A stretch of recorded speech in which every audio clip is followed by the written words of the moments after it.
Ողջույն ժողովուրդ ջան, բարի երեկո բոլորիդ, շնորհակալություն որ այս ժամին միացած եք ու եթե այսօրվա եթերը ձեզ դուր գա, հուսամ կկիսվեք, շարունակեք առհասարակ ակտիվ լինել, իսկ ովքեր նոր են միանում, դες նույնպես ողջունում ենք, որովհետեւ եւ առաջարկում, որպեսզի զենքեք զանգակ կոճակի, մշտապես մեզ հետևելու համար մենք այստեղ քաղաքացիներով փորձում ենք այս կամ այն երևույթին քաղաքական կամ լեզվամտածողության կամ առհասարակ մեր ճակատագրին վերաբերող հարցերում լրջությունն ու անլրջությունը զանազանել եւ տեր կանգնել մեր պետությանը եւ տեր կանգնել նրա ապագային որպես քաղաքացի իհարկե հնարավոր է շատ բաների հետ համաձայն չլինեք, այդ դեպքում կարող եք հանգիստ մեկնաբանություններում թողնել ձեր կարծիքը, միայն թե կոռեկտ, այլապես բլոկում է դա։ Ուրեմն հուսում եմ լավ եք ժողովուրդ ջան, տեսնում ենք չի իջնում top թեմայից, Ծառուկյանը չի հեռանում եւ փորձում են օդից արճակատում ստեղծել, դե սա հնարավորություն է իրենց համար տակ պահելու թեման եւ հնարավորինս փորձելու մեր լեզվամտածողության մեջ եւս մեկ բառ մտցնել, որը հետեւյալն է, թե մանդատագողություն իմ մոտ տպավորությունն է, որ այս բառը պիտի որ դաշնակները օրինած լինեն, որովհետեւ իրանք են այդպեսի բառեր կարողանում օրինել։ Խոսենք իհարկե Ծառուկյանից, առավել եւս որ այսօր մեր հանրային օրակարգի պաշտպանություն հասարակական կազմակերպության գրասենյակում ահագին, այսպես ասած, ջրիկացել էինք ու բավականին, բայց այդ ամեն ինչի մեջ կար լրջություն, հետաքրքիր էր, որը նույնպես ձեզ կփոխանցեմ։ Բայց նախ եւ առաջ գանք նրանից, որ հազիվ ժողովուրդը սկսում է տեսնել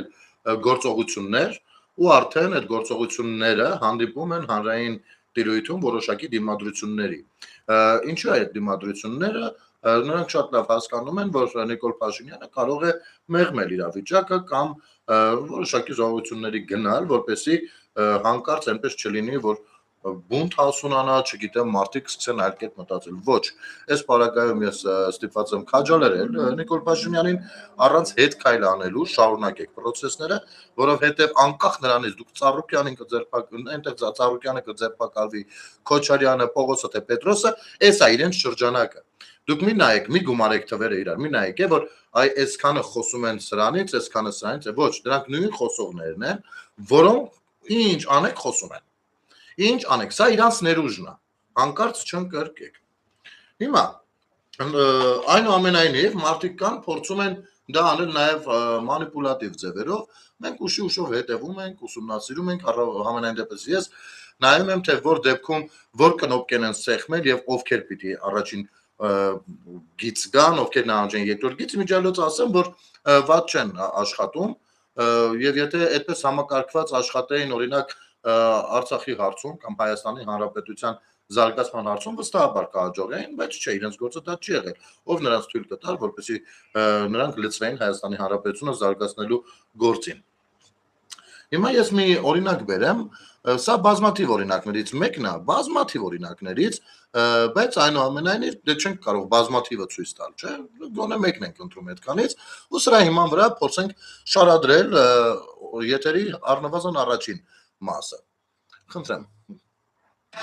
Կպայականների կողմից մեծ մասամբ նշանակված եւ Փաշինյանի խամաճիկը հանդիսացող սանրական դատարանը, որը հաստատել է նույնքան խամաճիկ կենտրոնական ընտրական հանձնաժողովի ապօրինի որոշումը, հանդես եկել մի տեքստով, որի ձևակերպումներից մեկը առանձին երեսպաշտությամբ է փայլում։ Ասում է, նախընտրական քարոզչությունը չի կարող ուղեկցվել բռնության կոչերով եւ սպառնալիքներով։ Համարենք դա թեթևակի հորդոր, որն ուղղված է իրենց վերադասին, իրենց շեֆին, Փաշինյանին։ Բայց ամբողջ խնդիրն այն է, որ այստեղ հորդորով չի կարելի սահմանափակվել։ Երբ որ սպառնում է պետության առաջին դեմքը, ոչ թե շարքային քաղաքացին, դա սովորական սպառնալիք չէ։ Երբ նա ասում է, ես քեզ կոչնչացնեմ, կնստեցնեմ, դու պիտի նստես, ես քեզնից կխլեմ քո ունեցվածքը, տնից կվռնդեմ, քո գործարանը քեզնից կխլեմ, ասֆալտին կպարկեցնեմ եւ այլն եւ այլն, երբ որ այդ ամենը ասում է պետության առաջին դեմքը, դա Հայաստանի պայմաններում հրահանգ է, որը պետք է կատարեն նրա տիրապետության տակ գտնվող ԱԱԾ-ն, Դատախազությունը, ոստիկանությունը, քննիչները, դատարանները, այսինքն Փաշինյանի ամբողջ սպասարկող անձնակազմը։ Եվ այն ձևը, որով այդ անձնակազմը իրականացնում է այդ հրահանգները, եւս մեկ անգամ հաստատում է, որ իրավական process-ի հետ, արդարություն հաստատելու հետ դա բացարձակապես որևէ կապ չունի։ Դա մաքուր, քաղաքական եւ անձնական հաշվեհարդար է։ Կպայականն է։ Իմացաք։ Քիչ ու դրեցի ավտոմեշինը։ Իհարկե հիմա play stop-ով կգնանք էլի։ Բայց վստահ եք, պարոնը կրթված անձնավորություն է։ Վերջերս հաճախակի այսպեսի համառոտ նյութեր տեղադրում համացանցում ես մեկ-երկու անգամ անդրադարձել եմ։ Դե գիտենք ով է, ինչ է, եկեք շատ չխորանանք, բայց այս խոսույթն են հիմա էլ տարածում։ Հիմա էլ իբր սահմանադրական դատարանը ամբողջովին բանա ԿՊ-ի դրածոններն են պատկերացնում եք։ Չէ, ոչինչ, որ այդ դատավորները դեռ երիտասարդ տարիքում սովորել են այն ժամանակահատվածում, երբ որ Լևոն Քոչարյանն ու Սերժն էին։ Ոչինչ, որ այդ դատավորները սովորելու ընթացքում, որ ինստիտուտում որ սովորում էին, դրանց պրոռեկտորները, ռեկտորները, դասախոսները բոլորը սրանց ճուտիկ բուլիկներն էին։ Ոչինչ, որ այդ բուհերը աշխարհում ընկել են 10,000-րդ տեղը իրենց որակական հատկանիշներով։ Ոչինչ, որ Հրայր Թովմասյանը սահմանադրական դատարանը համարում էր քաղաքական առումով վերջին բաստիոնը։ Այդ ամեն ինչը, այսինքն Հրայր Թովմասյանը խոստովանում էր, որ սահմանադրական դատարանը քաղաքական բան է, կառույց է, եւ դա վերջին բաստիոնն է, որը պայքարելու է Նիկոլի դեմ։ Հասկան քաղաքական բանի դեմ։ Այս ամեն ինչը ոչինչ։ Բայց այ երբ որ սահմանադրական դատարանը որոշում է կայացնում այս պարագայում ոչ իրենց օգտին, դառնում են նրանք միանգամից Նիկոլի դրածոները։ Ես չգիտեմ դա ոնց այդպես դառնում, որովհետեւ ինչպես ես եմ հասկանում, այնտեղ երկու օքի է նշանակել ԿՊ։ Իր ժամանակ մնացածը հնուց կան։ Եվ գիտեք ինչ, եթե սահմանադրական դատարանում համակարգային խնդիրներ կան, ապա դրանք նոր չեն ծնվել։ Ուզում եք հետ տանենք, թողնենք Աղվան Վարդանյանների ժամանակահատվածում, թողնենք, չգիտեմ, Հրայր Թովմասյանների ժամանակահատվածում, ուզում եք այդպես վարվենք։ Շատ է սիրտներդ ուզում։ Գուցե սահմանադրությունը խնդիր ունի։ Այբ որ ասում եք իրեն պատկանող իր անմիջական ենթակայության տակ գտնվող ԱԱՑ-ով, այս մյուսով, այն մյուսով, գիտեք ինչ այդ սահմանադրության ընդունման դեմ եղել է ԿՊ-ն։ Եվ ոչ միայն ԿՊ-ն, եղել են էլի կուսակցություններ, եղել են քաղաքացիներ, անգամ մի ամբողջ միտինգ են կազմակերպել օրերով դարձյալ, որովհետև լցոնումներով է այս սահմանադրությունը անցկացվել։ Ու հիմա խոսք է գնում նրա մասին, որ մեր սահմանադրությունը առհասարակ, քանի որ առաջին անգամից բացի դրանից հետո որևէ հանրաքվեում 5-15-ին երբեք արդար ընտրություններով չի անցել եւ այնտեղ էլ կան խնդրահարույց հարցեր, ապա առաջարկ արվում նոր սահմանադրություն ընդունել, որին դուք դեմ եք։ Դե եթե դեմ եք, ուրեմն նշանակում է կողմ եք գործող սահմանադրությանը։ Չէ, տեսեք, ամեն դեպքում մենք առայժմ շարժվում ենք այն սահմանադրությամբ ու հավատարիմ լինենք այն սահմանադրությանը, որը որ հիմա գործում է։ Երբ որ կլինի հանրաքվե, այդ ժամանակ կգա հարգելի պարոն եւ կհամալրեք այոյի շտաբը։ Բայց ինձ ինչ որ բան հուշում է, որ այնուամենայնիվ դուք շատ նեղվելով, որ որոշ կառույցներ ուղիղ վարչապետի բանի տակ են եւ կառավարական մարմինները եւ քաղաքական մարմինները, դուք այդտեղ մի քիչ նեղվում եք։ Բայց միևնույնն է, դուք հաստատ դեմ եք լինելու նոր սահմանադրությանը։ Հետևաբար դուք ձեզ հակասելու եք մշտապես։ Ասենք, ես եթե բողոքում եմ նոր սահմանադրությունից, պարզա չէ, որ մյուս հանրաքվեի ժամանակ, մինչ քննարկումներ նախ կլսեմ, իմ կարծիքը կհայտնեմ եւ այլն, հետո կգնամ եւ քվեարկություն կանեմ։ Բա առաջարկ կա ձեր խավորներից, ձեզ ֆինանսավորողներից, առաջարկ կա նոր սահմանադրության մեջ, օրինակ ինչը կարելի է փոխել։ Բոլորը այդ խոսում եք սահմանադրություն, հիմա մոդա է, որովհետև նոր է սահմանադրությունը, սահմանադրական դատարանը մի երկու բառ ասել, որը ձեր սրտով չի եղել, որովհետև երբեք սահմանադրական դատարանը նման բան չի արել։ Հիմա ձեր սրտով չի եղել, ձեզ խորթ է այդ զգացողությունը։ Ունեք ինչ որ առաջարկներ սահմանադրական օրինակ որ կարգը, սահմանադրության մեջ ինչը կփոխեիք, ասեք մի հատ լսենք։ Չէ, ոչ ոք առաջարկ չունի այս իմաստով։ բոլորը տուպը բողոքողներ են, իսկ առաջարկների մասով գնացեք ու մտածեք, իսկ ով պիտի մտածի, եկեք միասին հասկանանք։ Մտածողը պարզվում է դարձյալ պիտի լինի իշխող կուսակցությունը։ Այդպես է ստացվում, որովհետև իրենք են ասել, որ սահմանադրական փոփոխություն անհրաժեշտ։ Այսինքն մի կողմից բողոքում ենք, որպեսզի դուք մտածեք, բայց դուք ինչ մտածեք, միևնույնն է մենք դեմ ենք լինելու։ Ռազմավարությունը այսպես է ձևակերպվում մի նախադասությամբ սրանց։ Հետևաբար որևիցե մեկը չի կարող վիճարկել իմ կարծիքը, որ սրանց գործը միայն ու միայն խոսելն է։ Միայն ու միայն փողով խոսել մարդկանց խաբելու համոզել։ Մարդկանց համոզել նրանում ինչ որ իրենք ցանկանում են, վերջս կան բան։ Բայց այստեղ մի երկու դրվագել եղավ, եկեք մի հատ էլ լսենք։ Կրկնականների կողմից մեծ մասամբ նշանակված եւ Փաշինյանի խամաճիկը հանդիսացող։ Երբ որ ասում են մեծ մասամբ, ես հասկանում եմ հետեւյալը։ Տեսեք, սահմանադրական դատարանում կենտ թվով դատավորներ են, որպեսզի ձայները չկիսվեն, երբ որ ինչ-որ բան վճիռով պիտի հանդես գան։ Միշտ կենտ թվով են, էլի, կենտ թիվը 2-ի չի բաժանում, իսկ կարծիքները լինում են 2-ը։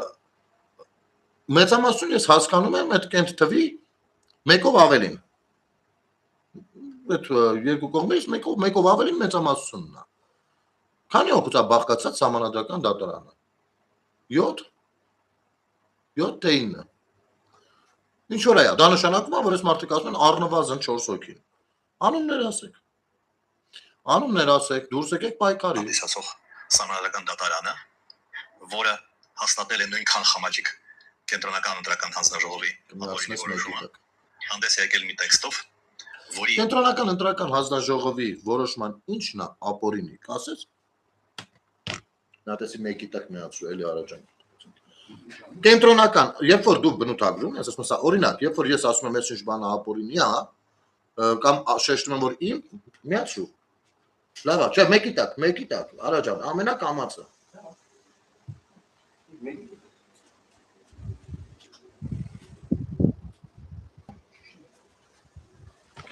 Ներողություն ժողովուրդ։ Ես հիմնավորում եմ, թե ինչու եմ այդպես կարծում, այդ պարագայում։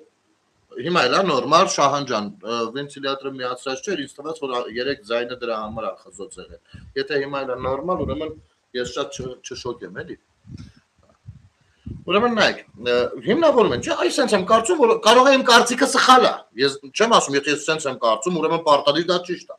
Չէ, բայց գոնե ասում եմ խեմ այդպես կարծում, հետո նոր շարունակում եմ միտքս։ Հիմա դու բնութագրում ես, ասում ես կենտրոնական ընտրական հանձնաժողովի ապօրինի որոշում։ Ինչն է ապօրինի։ Ասա, ինչն է ապօրինի։ Դու ընտրական հանձնաժողովի, չգիտեմ, այդ ընտրությունների մասնագիտական փորձ ունես, ինչ ունես, ինչն ես ուսումնասիրել, ինչ կարծիքի ես եկել, այդ կարծիքդ ինչու է այդպեսին է, ասա, ոչինչ, որ մենք դա չընդունենք։ Բայց ասեք, խոսեք, պարզապես բառը շպրտելը ագենտի գործ է, ագենտի գործ։ Ու այդ ագենտ բառը արդեն այնքան ենք ասել, որ գիտեք, ինձ սկսում է արժեզրկվել։ Իսկապես սկսում է արժեզրկվել։ Առհասարակ դա այդպես է։ Բայց իրականում դա աշխարհի ամենավատ բանն է լինել ագենտ։ Ոչ թե քո երկրի հատուկ ծառայությունների ագենտը, այլ օտար, այլ ուժերի ագենտ լինելը աշխարհի ամենավատ բանն է։ Դա այսպես թե այնպես դու գործում ես քո շահերի համար սեփական պետության հետ օգտին ու նրա ապագայի օգտին է տվում։ Հասկանում ես։ Հիմա ասում ես ապօրինի որոշում։ Ինչ ապօրինի, ինչու՞մն է կայացել ապօրինի։ Օրինակ ես չեմ հասկանում, ասա հասկանամ։ Ինչու՞մն է կայանում ապօրինությունը։ Չկա այդպիսի բան։ Չկա։ Շարժվենք առաջ։ Նեն սիրուն բառը օգտագործում է մարդը։ Հանդես է եկել մի տեքստով, որի ձևակերպումներից մեկը առանձին երեսպաշտությամբ է փայլում։ Ասում է նախընտրական քարոզչությունը չի կարող ուղեկցվել բռնության կոչերով եւ սպառնալիքներով։ Այո։ Համարենք դա թեթևակի հորդոր, որ նողված է իրենց վերադասին։ Այո։ Իրենց շեֆին, Փաշինյանին։ Բայց ամբողջ խնդիրն այն է, որ այս սահմանադրական դատարանի վերադասը Փաշինյանն է։ Բա որ այդպես է, մտք ասեք իմանանք։ Քարոզարշավի մեջ ինչ գործ ունեին այդ երրագլուխները։ Էս էլ արդեն իմիջայլոց 3-րդ անգամ։ Ինչ գործ ունեին։ հորդորով չի կարելի սահմանափակվել։ Երբ որ սպառնում է պետության առաջին դեմքը, ոչ թե շարքային քաղաքացին,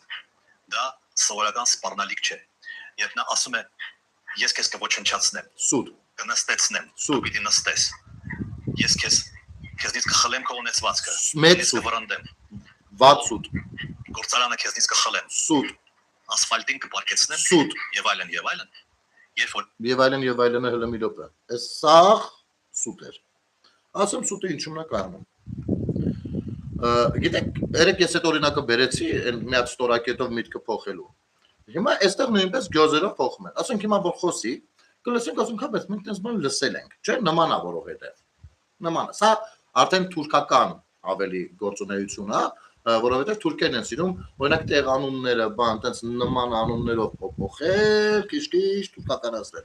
Այդ ամեն ինչին ծանոթ ենք։ Տեսեք, բանը Նիկոլ Փաշինյանը, որքան ես հետևել եմ նրան,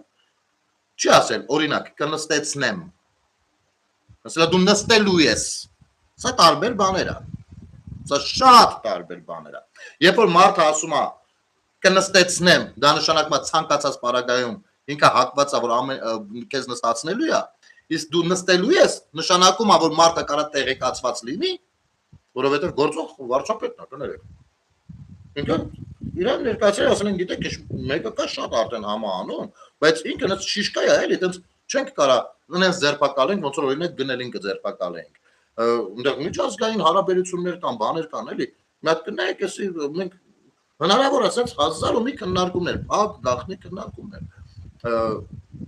Ու մարդը տեղեկացված լինելով,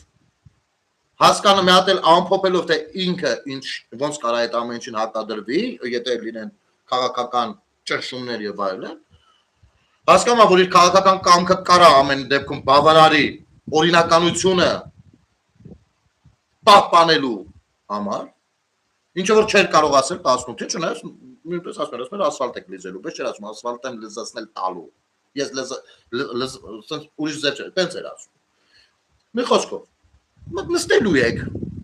Այսինքն ես ծանոթ եմ գործերին, ես դա տեսել եմ, մասնագետները քննարկած բերել են, ես ասել եմ, բայց ինքը մեծ բիզնեսմեն է, օրինակ, էլի։ Մեծ բիզնեսմեն է, մեծ կապեր ունի, պետք է շատ հիմնավոր բաներ լինեն սրա համար, չէ՞ որ նաև քաղաքական հակառակորդը այս խոսակցությունները կլինեն։ Ինչքան հիմնավոր է եղել, ասել է չէ, ես ամեն ինչ ես չեմ կարող դեմ առնեմ, ուրեմն պիտի նստի։ Ուրեմն արեք ինչ որ պիտի անեք, բան։ Ու նստելու եք։ Տեղյակ է, մարդած դուք նստելու եք։ Օրինակ, հազար ձևի կարա գնացած լինի խոսակցությունը, ամեն դեպքում, հա, բիզնեսը խլելու եմ, ես կխլեմ քո բիզնեսը։ Ցույց տու նման արտահայտություն։ Ասելա դուք սննկանալու եք, դառնալու եք այն, ինչով որ եղել եք Հայաստանում, ինչով որ հարիրա ձեզ։ Դուք սննկանալու եք, որովհետև այո, տեղյակ է, այն մեծ ծավալուն գործերից, որոնք որտեղ որ օրենքի վերականգնման պայմաններում դուք դառնում եք այդպիսինը։ Մարդը ասում է, ընդ որում 18 թվականից հանրությունը սպասում է այս ամեն ինչին։ Ու համբերությունը հատել է եւ կոնկրետ 26 տարվա ընտրությունները եղել են դրա մասին, արդեն ժողովուրդը ու այն տոկոսն էլ որ իջել է, ճիշտ է, քվեարկողների թիվը շատացել է, բայց ընդհանուր մասնակցության ակտիվության պայմաններում տոկոսի թիվը իջել է հենց նրա համար, որ շատ քաղաքացիներ նախբեր էլ չենք վստահում։ Բախի չեն նստացնում սրանց։ Մենք մի հատ հավ գողանանք կնստացնենք։ Հենց դրա համար, որ մաքսիմում մարդասիրություն է դրսևորվել նրանց հանդեպ։ Ժամանակները բոլոր բարի են տվել։ Այնքան ժամանակ է տրվել ուղղվելու, վերադառնալու օրինական իրավական դաշտ։ Չի արվել։ Չի ասել խլելու են, ոչ։ Եթե հարացամենտի մասին է խոսք, այո, պետականացվելու է, բայց ինչ պիտի արի։ Պիտի պետականացվի, հետո կորոշեն։ Բայց թողնեն շարունակի նույն ապօրինությունը։ Մենք երեք ես տար արտար կարդացել եմ, թե կոնկրետ ինչու է մեղադրվում Ծառուկյանը։ Կոնկրետ Ծառուկյանը։ Մաքսիմում վնաս է տվել ժողովրդին։ Մաքսիմում դուք շարունակում եք ասել, չէ, դա նորմալ է։ Դու ուղիղ լվացող ես։ Հենց դու, մանիպուլյատոր, վիլիկի մանիպուլյատոր։ Այս խոսույթը, որ ասել էր ես եմ անելու, սելա այդպես չի ասել։ Ձևակերպումներին ուշադիր եղեք։ Այդ դրա համար էլ նույն ընդդիմությունն էլ կարողանում է ինչ-որ մուտիլովկե կանի։ Մեկ այնի ասելով եկել մտել են ազգային ժողով, հիմա նայում ենք Սամվել Կարապետյանը լրիվ ուրիշ բաներ է ասում։ Դրա համար ձևակերպումներին ոչ թե պետք է լսել զգացողությամբ, այ ինչ եմ ես զգում, ինչ ասում, այլ պետք է լսել կոնկրետ, որովհետև ուղիղ խոստումը։ Եթե մարդը հակված է դիմացինի վստահությունը գրավել, ուրեմն իր ձևակերպումներում պիտի լինի բավականին պարզ եւ ուղիղ։ Պարզ եւ ուղիղ ներկայացվել է։ Իսկ խլեմ քո ունեցվածքը, տնից կվռնդեմ։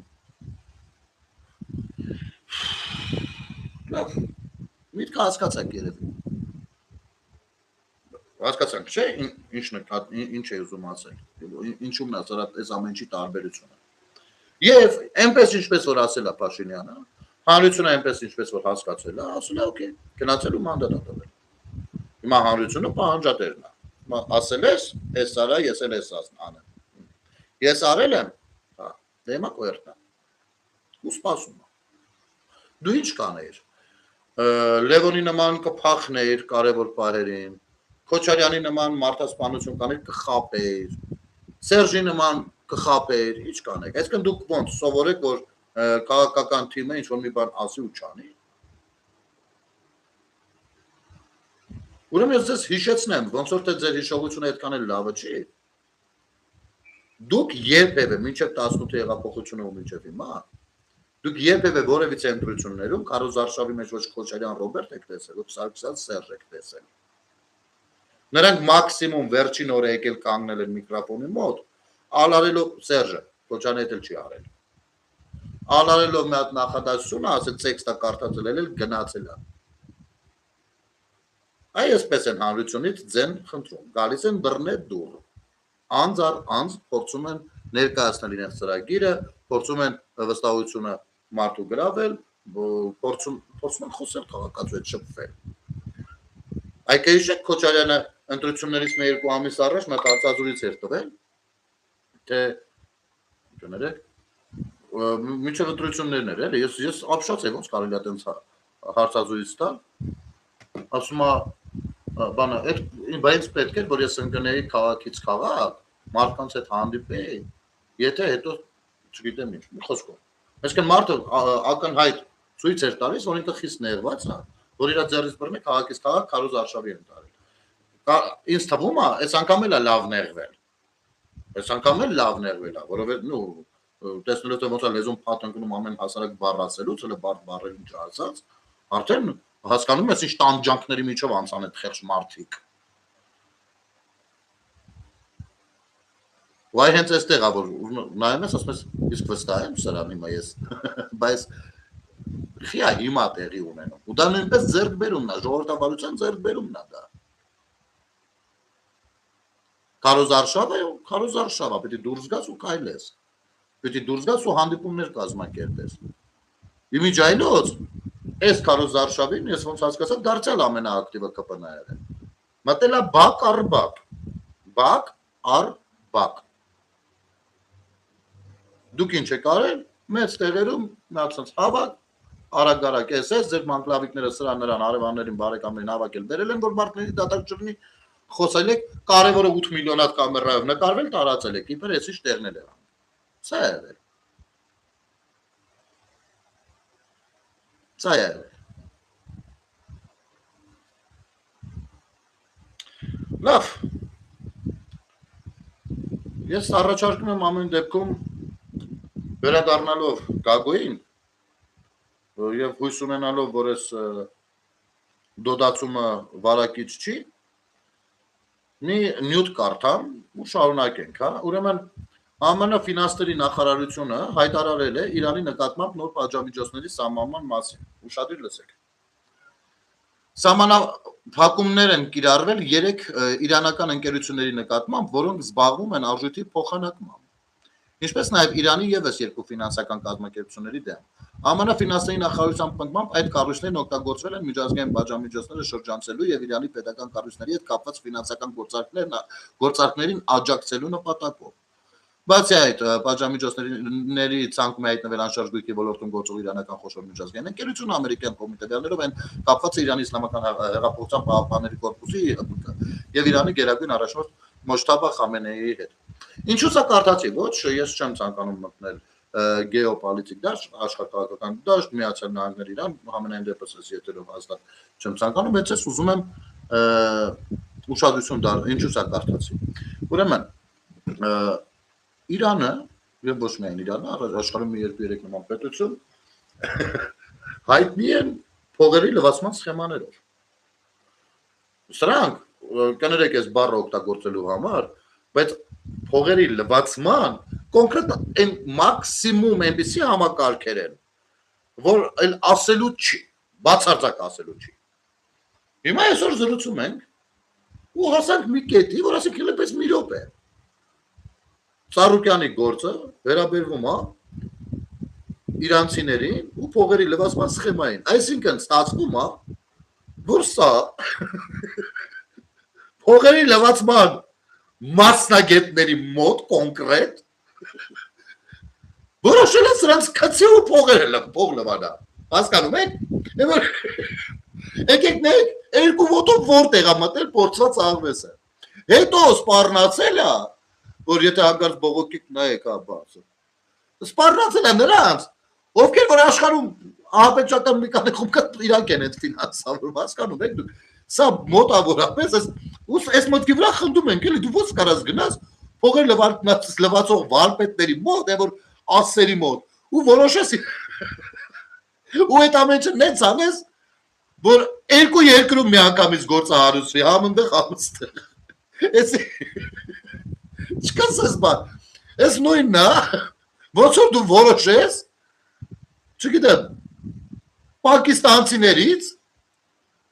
կակայինի բիզնեսը խլես, կամ ցանկացած նարկոտիկի բիզնես խլես, ասենք մոտավորապես առնում էլի, ասենք չգիտեմ, գնաց Կոլումբիայում փորձես քարտելների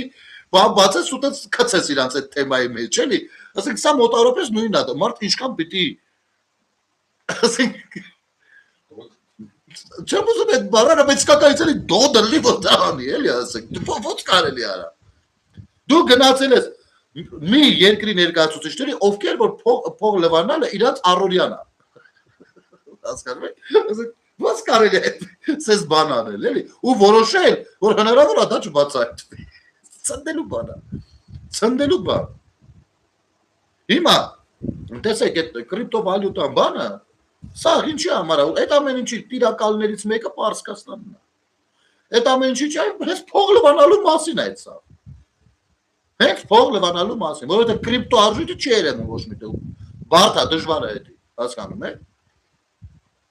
Դա գնացել ու մոտ ինչ արել։ Չգիտեմ, վրաս մամա, ես դոդեմ, ասում չէ, դոդը գագոն է, դու դեբիլ ես։ Սա արդեն դողդություն չի, սա իսկապես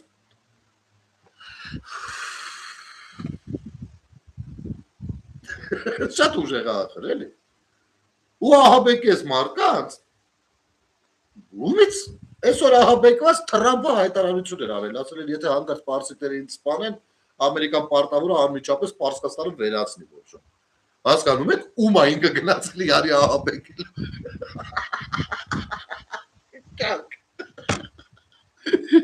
Ճոտ է գշացած չկասես բան։ Որոշել է, էլի ասենք։ Ռխի արա։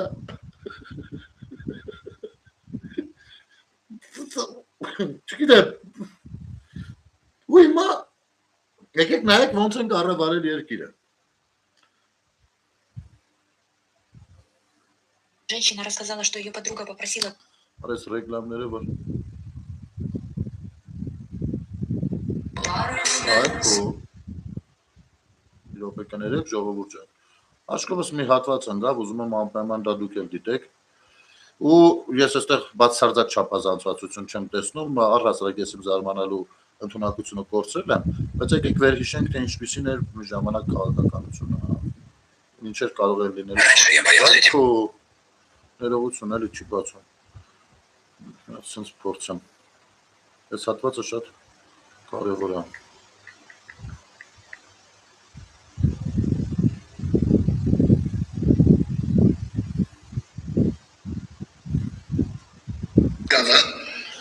ուրեմն Մի րոպե։ Ագիկ Ծառուկյանը ուրեմն իր այդ հայտնի կոնյաչնիում պատանդ էր վերցնում պատգամավոր ընտրված արդեն ընտրությունների արդյունքներով պատգամավոր ընտրվածների եւ նրանցից մանդատները սպառնալիքների եւ այլն միջոցով խլում էր ուրեմն կողքի սենյակում գտնվում էր Մուկ Մականունով այն ժամանակ ազգային ժողովի նախագահ Հովիկ Աբրամյանի դուստրը, որը կենտրոնի նոտարն էր։ Ուրեմն այդ պատգամավորներին սա բանդիտական չլսված գործողություն է եղել։ Պատգամավորներին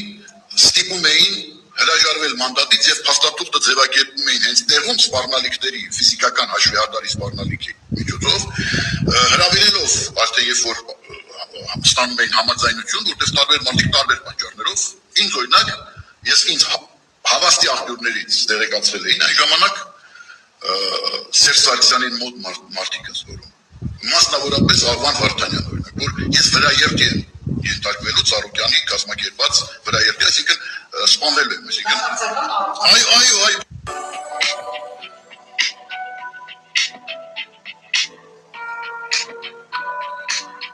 Պատկերացնում եք ինչ են անում, ասում եք կանչում են պատգամավորներին։ Ագիկ Ծառուկյանը Մի րոպե կներեք, սպորտիվնեյ լիգա, հələ չգնաս, մնա, որ հələ հարցիդ պատասխան կա ու դու հələ հարցել պիտի պատասխանես։ Իր այդ հայտնի կոնյաչնիում պատանդ էր վերցնում պատգամավոր ընտրված արդեն ընտրությունների արդյունքներով պատգամավոր ընտրվածների եւ նրանցից մանդատները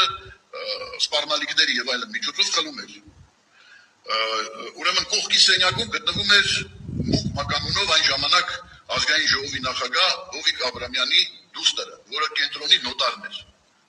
Ուրեմն այդ պատգամավորներին սա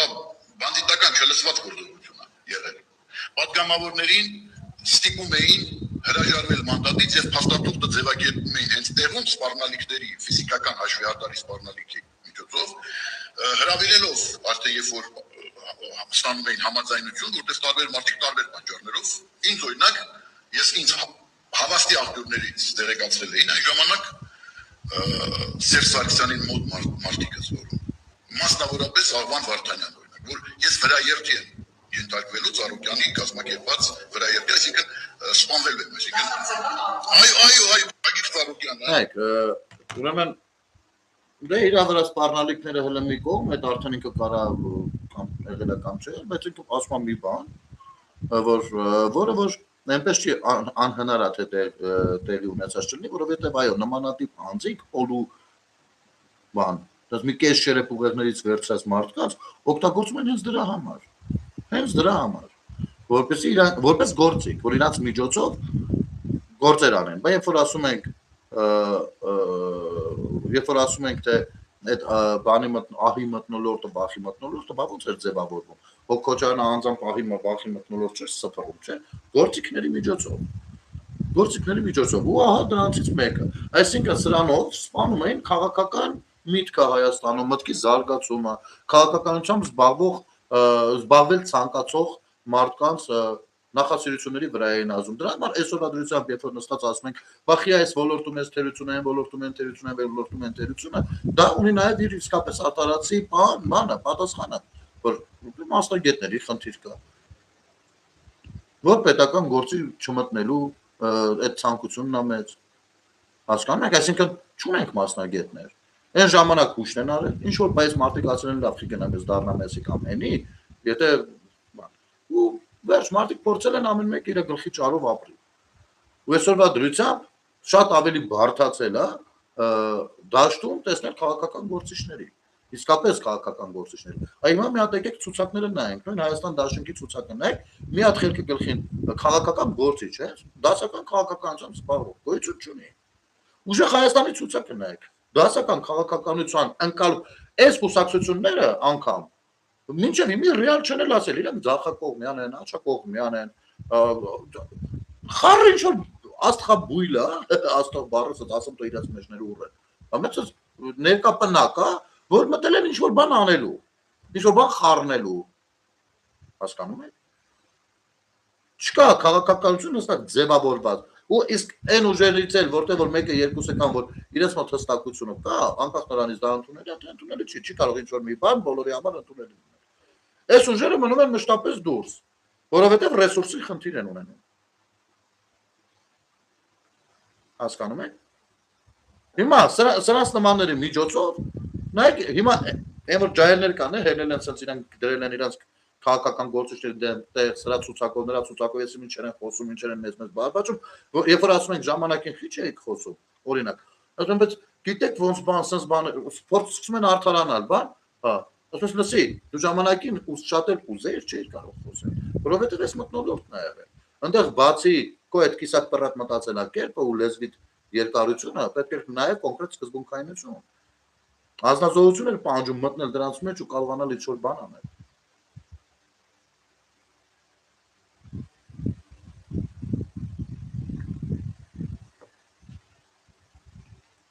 Կանչում են հենց ամենահեշտ բանն է ասում, ընդամենը այդտեղ իր ասելով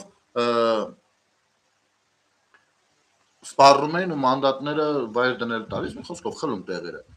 բայց այդ գազագրերը եկեք հիշենք,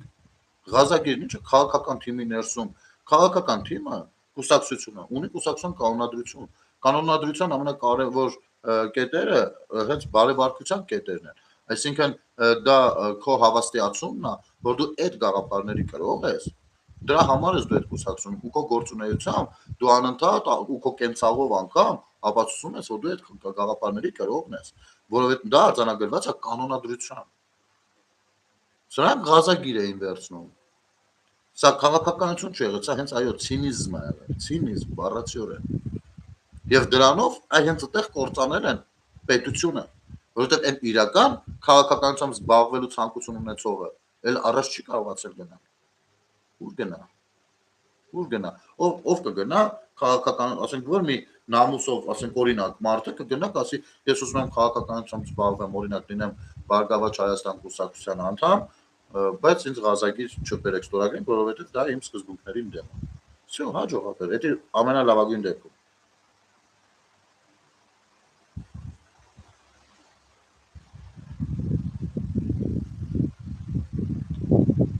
Հիմա ուր է լակոտը։ Որ խառը բաներ ակերում կորում։ Սպարտիվնա լիգա։ Ստեղ ես դեռ։ Այսինքն Փաշինյանը փոխում է համանadrությունը, ես 4 գյուղ նվիրում է, ահա թե ինչ եք ուզում։ Օ, ես կշնորհավորում եմ։ Դու հայերեն տառերով գրել գիտես։ Ինչ կապ չունի դեռ ինչ։ Դու գիտես համանadrությունը ինչ է, Ազիզ ջան, ինչ է նշանակում համանadrություն։ Համանadrությունը քո մեր բոլորիս միասին ապրելու որևիցե վայրում միասին ապրելու կոնսենսուսն է։ Այսինքն դա գործում է այս գծով այս մարդկանց մեջ հետևյալ պայմանավորվածությունները 8 վարկածան։ Օրինակ պայմանավորվածություն համար 1 Հայաստանի Հանրապետության մայրաքաղաքը Երևանն է։ Всё, սա պայմանավորվածություն է։ Մեկը չի կարող ախպերին, չէ, ախպեր, ես չեմ ընդունում Երևանն։ Ես ընդունում եմ որ Սիսիա, իմ մայրաքաղաքը Սիսիա, ախպեր, Երևանն։ Հիմա դու կընդունես թե չես ընդունի, կուզես թե չես ընդունի, դա համանadrորեն հաստատված է։ Всё։ Բոլորս համաձայն ենք որ Երևան։ Զինանշանը սա է, դրոշը սա է։ Ինչպես է կառավարումը արվում, մյուս եւ այլն։ Հասկանում ես, թե չէ, դու չես հասկանում։ Համանadrությունը պիտի հստակ նշած լինի, թե որտեղ է գործում։ Չի կարող լինի համանadrություն, որը ասում է 3 գյուղերը պիտի տակ։ Դա տենց չի լինում։ Դեբիլ։ Գնա թողողերը շարունակեն լվանալ դոդերը, գժերը։ Լավ։ Թող շարունակեն լվանալ։ Դու չգիտեք, այլ հենց դու իմ աղետն ես։ Եթե դու Հայաստանի Հանրապետության քաղաքացի ես ու բնակվում ես Հայաստանում, դու իմ փորձանքների աղբյուրն ես։ Ու քո նմանները, որ այս տարական բաները մինչև մի չեք հասկացել։ Ու դες ինչ ուզում ասում են։ Ինչ աշխատում համանadrություն են փոխում որ գյուղերը տան։ Այսինքն համանadrության մեջ գյուղերի անուններ է գրած։ ասեմ ու բացի էս 3-ից, ինչ 4-ի, ինչ 3-4 գյուղ, նա դեռ կոածած գյուղերի անունները կարած գրես, տեսնեմ ինչի մասին ես դու խոսում։ Չես կարող։ Այդ քո նմաններին կակրած համոզել են, որ ռուսը չլինի, թուրքը մեզ կուտի։ Յանի, Ռուսաստանը Թուրքիայի հետ պատրաստ է պատերազմի հանուն Հայաստանի եւ հայկական շահերի։ Ռուսաստանը սկի իր համար է զոր պատերազմում, դուք հասկանում եք։ Միջև մի այդ տարական բանը չեք հասկանում։ Պատերազմը հələ Ուկրաինայի հետ, ոչ թե Թուրքիայի։ Իմիջիայլոց Թուրքիան այդ առումով շատ ավելի պատրաստված է ռազմական առումով, քան Ուկրաինան։ Ու պիտի իրար հետ հակնեն, իր պետական, իր տեսնում եք ինչ վիճակի է Ռուսաստանը։ Ընկներ այդ պատմությունների մեջ հայերի համար։ Էս ինչ ոնց եք դուք աշխարհը տեսնում։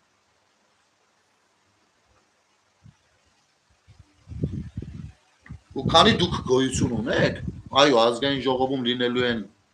ձեր ուղեղը լվացող այն երևույթները, ովքեր էլ հանդիսանում են մեր գլխի պատուհասը։ Ես ոնց նայում եմ ֆուտբոլային հանդիպումն է սկսվել, այստեղ մարդիկ արդեն զուգահեռ գրում են։ Կարող ենք այսքանով այսօր էլ ոչինչ ուրբաթ մի քիչ էլ ես էլ լավ օգնած եմ, չնայած խոսելու մի քանի բան կար ծավալվելու տեղեր կային ճիշտ ասած, բայց կարող ենք այսքանով այսօր եզրափակել ժողովուրդը ու վաղը էլի կհանդիպենք, գնանք ֆուտբոլ նայելու։ Բայց մինչ այդ ես որպես Մալացիա Սեբաստիա վարչական շրջանի բնակիչ թույլ տվեք իմ շնորհակալությունը հայտնել մեր վարչական շրջանի ղեկավար Ռոմիկ Մխիթարյանին, իմ ավականքերոջը, իմ զինակիկ ծնկերոջը, բայց մեր հարաբերությունները մշտապես այս ընթացքում այլ կերպ են եղել, ես քանի որ վարչական շրջանի ղեկավարն էր պարոն Մխիթարյանով է դիմում, հիմի լավ է, էլի Ռոմիկով կդիմեմ, մի կողմից լավ, բայց ասեմ, որ Ռոմիկը Մխիթարյան տեղափոխվում է ոնց հասկանում եմ Շենգավիթ, ամենայն հավանականությամբ Շենգավիթ, եթե Շենգավիթ, ապա ես շնորհավորում եմ շենգավիթցիներին, որ ունենալու եք Ռոմիկի նման վարչական շրջանի ղեկավար, շնորհակալ եմ Ռոմիկին Մխիթարյան այն ամեն արածների համար, որը կա, այն բոլոր ամենատարբեր միջոցառումների, այն ուշադրության, որ արժանացնում է բոլոր բնակիչներին, մշտապես հասանելի, մշտապես շրջայցերի մեջ, ամեն հնարավորն ու անհնարը անելով, որպեսզի խնդիրները ստանան իրենց լուծումները եւ այլն։ Եվ դեռ շատ մեծ գեղեցիկ ծրագրեր կային, որոնք կարող էին իրականանալ, այն ամբողջ սև գործը կարելի է ասել, որ Ռոմիկը Մխիթարյանը արեց, ու արդեն կարելի է սկսել մեծ ծրագրերը, ինչն էլ հաջորդ ղեկավարը հուսանք կանի։ Այնուամենայնիվ այս ամեն ինչի համար շատ շնորհակալ ենք Ռոմիկ ջան, քեզ մաղթում ենք առողջություն եւ երազանքների ցանկությունների կատարում,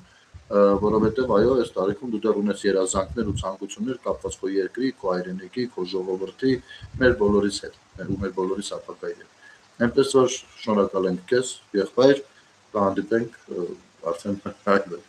Մերսի։ Եվ այո, Ռոմիկը Մխիթարյան մեզ էլ բավականին ընդառաջեց, մի հիանալի պրոյեկտ իրականացրեցինք, ու դա ցավոք միակը եղավ, մյուս վարչական շրջաններում չկարողացանք իրականացնել, բայց կարծում եմ դեռ կստացվի, դեռ կանենք, դեռ լավ կլինի։ Մի խոսքով, շնորհակալ եմ բոլորին Ջոհ ջան եթերը դիտելու տարածելու համար, այսօր թույլ տվեք այսպես եզրափակել, թեթև մի քիչ ավելի առանց խորքային թեմաների, տեսնենք վաղը ինչ կստացվի, ինչ կունենանք։ Լավ եղեք, բարի գիշեր ձեզ բոլորիդ։ Մաղթում եմ լավ խաղ, լավ ֆուտբոլային հանդիպում, որպեսզի բոլորս էլ բավականություն ստանանք։